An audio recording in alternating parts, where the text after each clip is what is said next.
He got down on one knee at my parents' house. I said no because my ex was there. I know how that sounds, but trust me, there's so much more to this story than what you're thinking right now.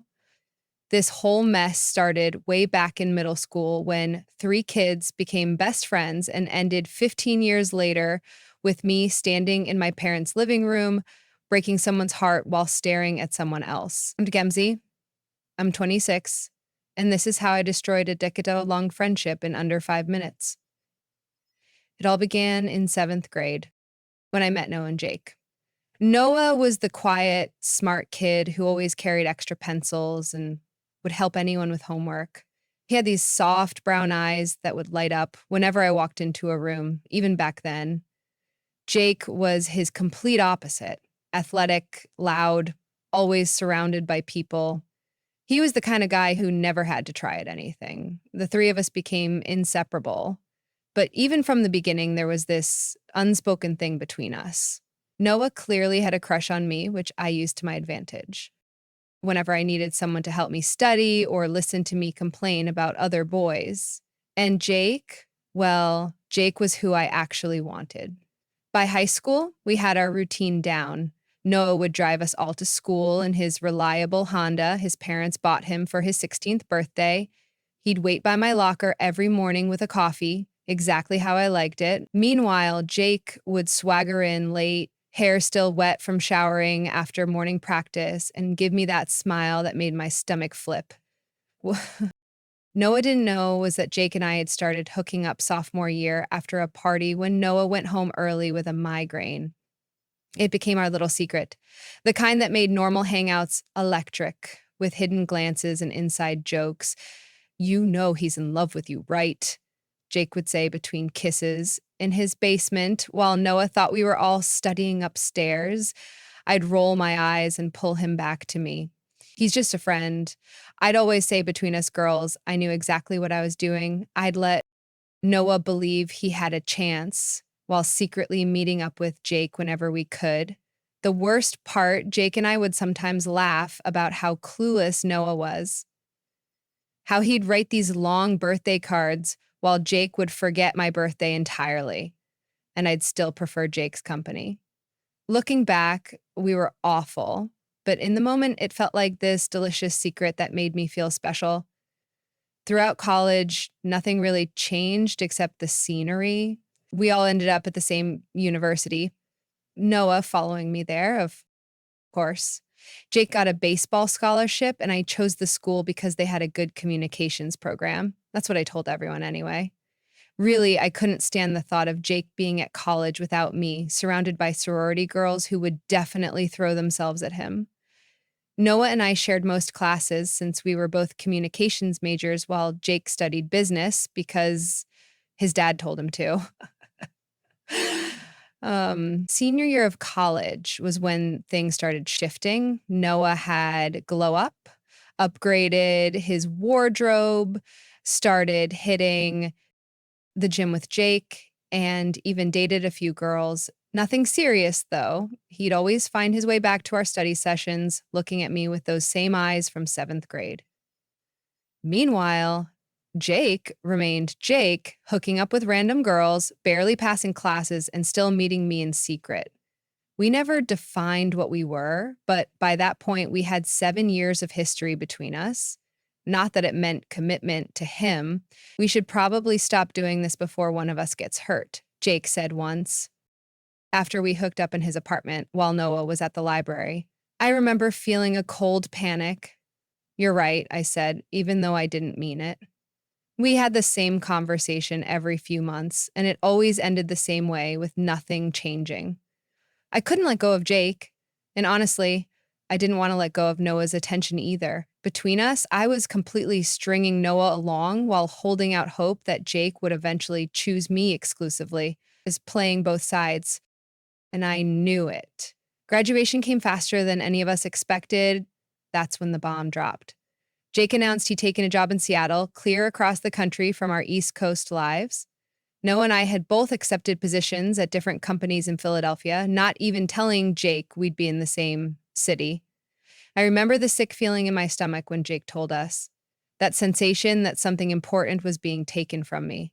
Noah, on the other hand, seemed relieved, though he tried to hide it, with supportive comments about Jake's amazing opportunity.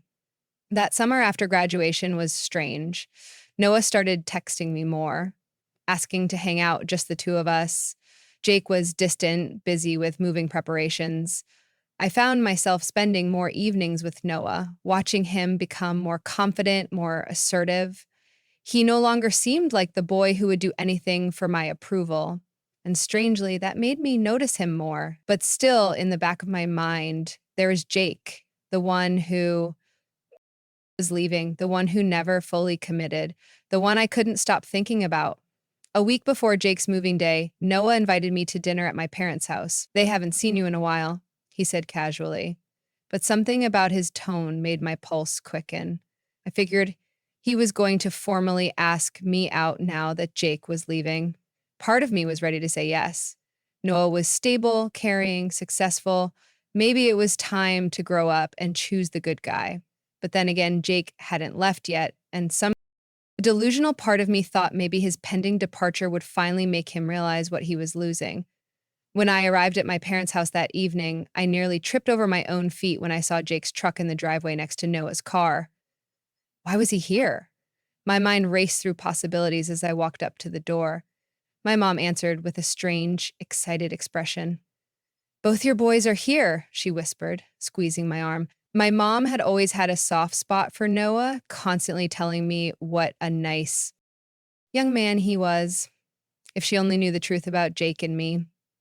I walked into our living room to find Noah chatting with my dad while Jake scrolled through his phone in the corner. My brother Matt was there too, which was unusual since he had moved to Boston after college. Something was definitely up. Noah stood immediately when he saw me, that familiar warmth in his eyes, while Jake gave me a casual nod. My stomach twisted into knots. "Surprise," Noah said, walking over to hug me. "Thought we could have everyone together before Jake leaves." The way he said it so confidently, like he was the one who had organized everything, made me wonder if he somehow knew about Jake and me. But there was no accusation in his eyes, just genuine happiness to see me. Dinner was excruciating. My mom had made all my favorites, and everyone kept giving me these weird looks like they were waiting for something. Noah was attentive, pulling out my chair, refilling my water, touching my shoulder when he laughed at something I said. Jake sat across from me, mostly quiet, occasionally making eye contact that still sent electricity through me. I kept trying to decipher his mood. Was he jealous of Noah's obvious affection? Was he regretting his decision to move? Was he thinking about us at all? Between us girls, I spent that entire dinner playing this twisted mental game, comparing Noah and Jake side by side. Noah with his thoughtful questions about my new job. Jake with his familiar smirk when my dad made a bad joke. Noah, who remembered I hated cilantro and discreetly removed it from my plate. Jake, who knew exactly what I looked like naked. I felt like I was being torn in two different directions, and the worst part was that I was the one who created this whole situation. After dinner, Noah stood up and clinked his glass with a fork. My heart dropped to my stomach. "I'd like to make a toast," he said, his voice steadier than I'd ever heard it, "to friendships that turn into something more." He looked directly at me, and I couldn't breathe. From the corner of my eye, I saw Jake shift uncomfortably. Noah continued with a speech about how we'd grown up together, how he'd known since seventh grade that I was special, how the past few months of us spending time alone had been the happiest of his life. I was barely listening, instead, watching Jake's reaction. His face was unreadable, but he wouldn't meet my eyes anymore. My mom was practically vibrating with excitement beside me. My dad looked proud. My brother was recording the whole thing on his phone, and then Noah was moving, walking around at the table toward me, reaching into his pocket. The room went silent as he knelt down on one knee in front of my chair. In his hand was a small velvet box, and when he opened it, I recognized my grandmother's ring. The one my mom had always promised would be mine when the right man came along. "Mackenzie," Noah said, his voice thick with emotion, "I've loved you for as long as I can remember. Will you?" Every eye in the room was on me, including Jake's, which had finally lifted to my face. I saw something there. Was it regret, jealousy, or just discomfort at being witness to this moment? Whatever it was enough to cement my decision. I can't. I stammered, looking from Noah's hopeful face to Jake's surprised one. I'm sorry, Noah. I can't. The silence that followed was deafening. Noah stayed frozen on one knee for what felt like centuries before slowly closing the ring box and standing up. His face had gone completely still, but his eyes, those eyes that had looked at me with love since we were kids, were filled with confusion and pain. Can we talk outside? He asked quietly, but I wasn't looking at him anymore. I was looking at Jake, who had stood up abruptly. I should go, he muttered, already moving toward the door. Jake, wait, I called out, completely forgetting about everyone else in the room. I followed him, leaving Noah standing there with the ring still in his hand. Between us, I knew exactly what I was doing, and I did it anyway. I caught up with Jake in the driveway. Don't leave, I said, grabbing his arm. Please. He turned to look at me with an expression I'd never seen before. What are you doing, Mac? He asked. That guy in there has loved you forever, and you just humiliated him in front of his family. Because what? Because I'm here. Because it's always been you, I blurted out. It's always been you, Jake, not Noah. Jake ran a hand through his hair, looking genuinely distressed. Are you kidding me right now? You and I we're more than that, and you know it, I insisted. All these years it's meant something. Meant something, Jake repeated, looking at me like I was crazy. Mackenzie, I'm engaged. The world stopped spinning. What? I'm engaged? He repeated. To Olivia, my girlfriend from senior year. We got back together after graduation. That's part of why I'm moving to Seattle. She got into medical school there. I felt like I'd been punched. But we this summer, Jake said firmly, we haven't hooked up since before graduation. I told you we needed to stop, and we did. Whatever you think has been happening between us has been in your head. I stood there, speechless, as the back door opened and Noah walked out. His eyes were red, but his voice was steady. You should go back inside, Mac. Your parents are upset. Jake looked between us, then shook his head. I'm sorry, man. I didn't know she was going to do that. Noah just nodded, not meeting Jake's eyes. It's not your fault. It kind of is, Jake said, and I felt cold dread spreading through me. I should have told you years ago, Mackenzie. And please don't, I whispered, but it was too late. We've been hooking up on and off since high school, Jake finished. Behind your back. I'm not proud of it, and it ended before graduation. I thought she had finally grown up and recognized what was right in front of her. He looked at me with disappointment. Guess not. Noah's face changed as he processed this information. The hurt transformed into something harder, colder. How long? He asked, not looking at me. Since sophomore year of high school, Jake said when I remained silent. I'm sorry, man. I really am. Noah nodded slowly. So, every time you said you were just friends, every time you encouraged me to keep trying because she'll come around eventually, that was all while you were sleeping with him? I couldn't speak, couldn't move, couldn't defend myself because there was no defense. I've got to go, Noah said finally. Jake, good luck in Seattle. Mackenzie, goodbye. He walked to his car without looking back, the ring box still clutched in his hand. Jake gave me one last look of disappointment before heading to his own truck. You should have said yes to him, he said quietly. He deserved better than both of us. I stood in the driveway watching both cars drive away before forcing myself to go back inside and face my family. My mom was crying at the kitchen table. My dad wouldn't look at me. My brother just shook his head in disgust. How could you? My mom asked through tears. Noah has loved you for years. He asked your father's permission. He wanted to use Grandma's ring.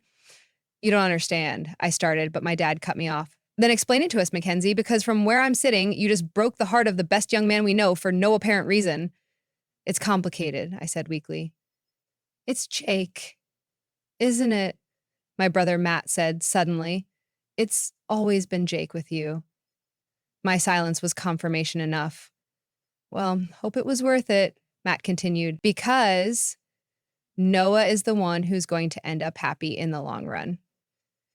He'll find someone who actually deserves him.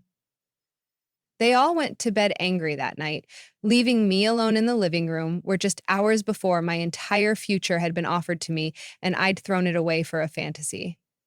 The next 3 weeks were the worst of my life. Noah blocked me on everything. Jake left for Seattle without saying goodbye. My parents were barely speaking to me. Work was my only distraction. But even there, I couldn't focus. I kept checking my phone, hoping for a message from either of them, but there was nothing. It was my brother who finally broke the silence, sending me a link to Noah's Instagram. The post showed him smiling with a girl I vaguely recognized from college, Paige, an art major who had been in some of our elective classes. The caption read, "Simply new beginnings." "He's already moved on," Matt texted. After sending the link, "You should too." But how could I move on when everything had fallen apart so spectacularly?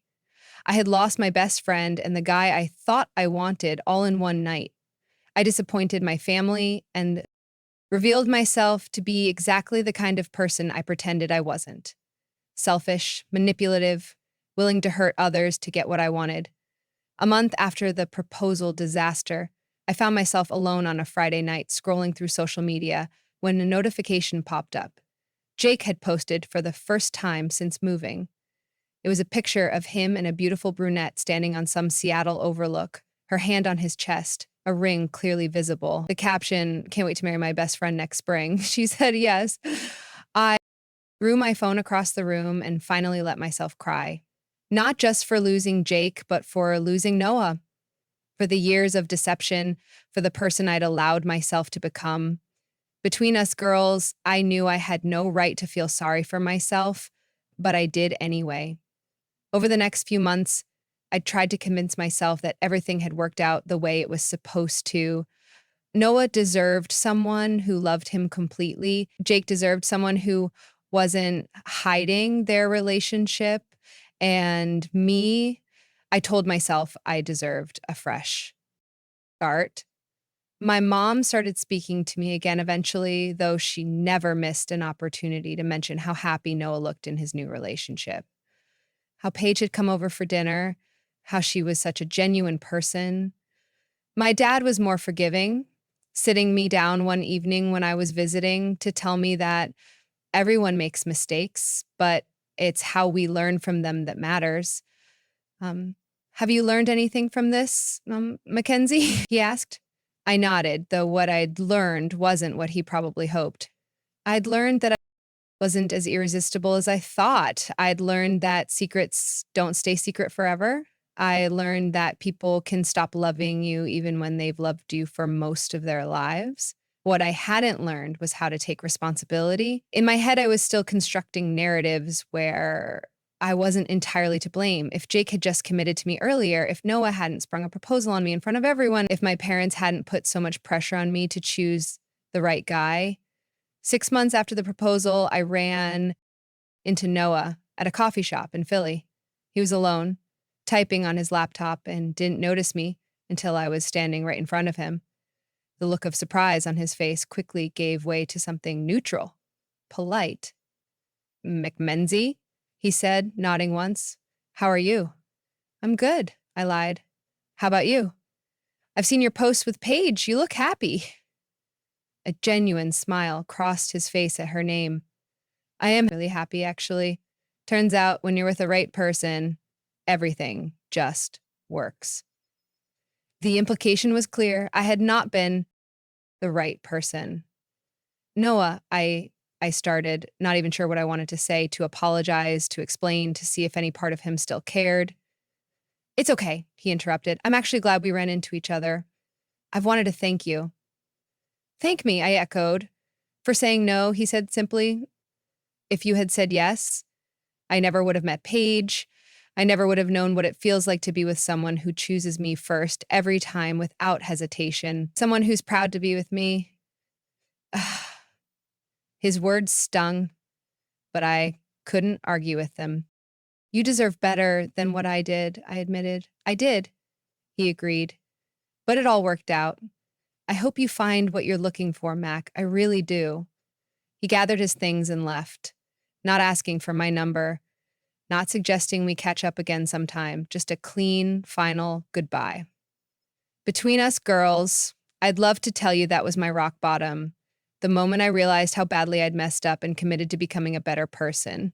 But the truth is, sitting there in that coffee shop, watching Noah walk away for the second time, all I could think was, why couldn't Jake have looked at me the way Noah looked when he mentioned Paige? Some people never learn.